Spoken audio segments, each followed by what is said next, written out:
My father spent the equivalent of a year's salary on my plane ticket to the US so I could attend Stanford. It was my first time ever on a plane. But when I eventually landed in California, things weren't as I had imagined. America was expensive. A phone call back home was more than $2 a minute, and a backpack cost the same as my dad's monthly salary in India. The worst thing in life, the worst feeling of all, is to see that you wasted your potential, that you had dreams and you never even tried them, and then you're in your 50s or 60s, you're facing death. Why was I alive? I didn't do it. I could have done this, that, or that. Never even tried. Remind yourself of that. But no one seems to have noticed the product lineups. You got the Model S, you got the Model X. Oh, yeah. You've just trademarked the Model E. Yeah. No one's met anything. What do you, you gotta, and the Model add the Model Y. Yeah. Now, what's behind this? I know, exactly. Well, I guess there's not a lot of humor in the trademark law, you know. Because, obviously we just trademarked sexy. And then we're having this discussion with Ford, because the Ford's council, they also didn't get it, because they're sort of slightly opposing us using Model E. And then they saw that we registered Model Y, and they said, "Oh, you're planning to use Model Y instead of Model E?" Like, no, it was just a joke. Man has to have three things together: who he is, what he does, and how much he make. If we don't have those three things answered, we are very difficult to live with. Believe in your capacities, work hard, dedicate yourself 100%, and dream. Believe all the time, believe that this is going to be possible. If I had worried about who liked me and who thought I was cute when I was your age, I wouldn't be married to the President of the United States today. Because you don't need 20 friends. You just need 3 motherfuckers and you can take over a country. Okay, that's what we're confused as Americans. We think we need all these motherfuckers.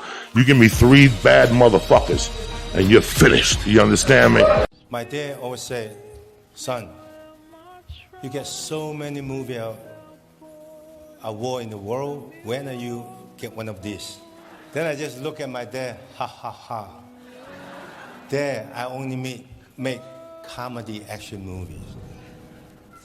Many years later, I come to Hollywood, meeting with some big studio director, Stallone's house. That was 23 years ago. I see these little things in his house. I touched it, I kissed it, I smelled it. I believe still have my fingerprints in. They keep it. Then I thought to myself, I really want one. After 56 years film industry, making more than 200 films, I break so many bones. Finally, this is mine. What most people do is to give up before God give you the gift. See, when you ask God for something, he boxes it up and he ships it immediately. But you have to remain on Faith Street in order to receive the gift. The problem is when God boxes up the gift and he ship it to you, he never gives you the date that the package is going to arrive. He'll never tell you that.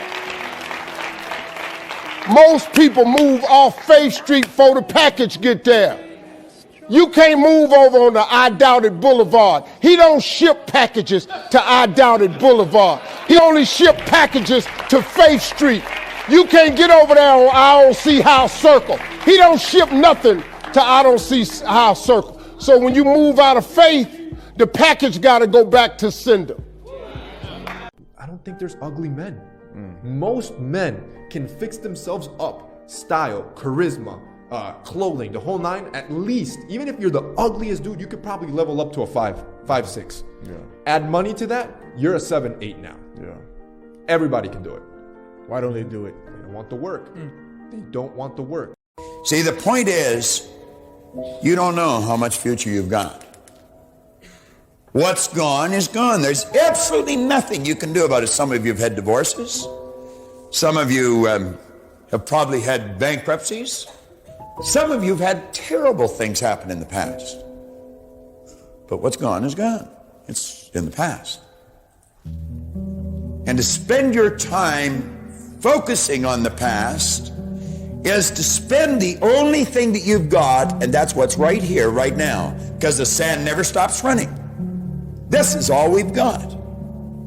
And to spend your time now thinking of what happened there is making absolute certain that the future is going to be the same as the past.